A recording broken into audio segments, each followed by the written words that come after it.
Hi Pilatesology family, I'm Amy Berger and I'm here with the gorgeous Victoria Tori Capin, and we're gonna do a spine corrector today, a little slow paced and really focusing on how the spine corrector can support you in your work and give you lots of good feedback that you can take with you around the rest of the studio or in your mat work. Nice and light, trying to feel your hip joints getting a little bit of a massage, not going down too much, making sure those circles stay on the ceiling. Let's do one more in that direction. And then feel the hips heavy, pulling you down.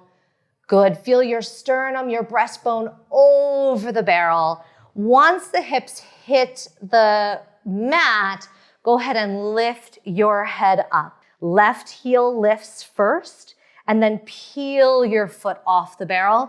Lift your waist, lift your back, and then lower yourself down. One more time.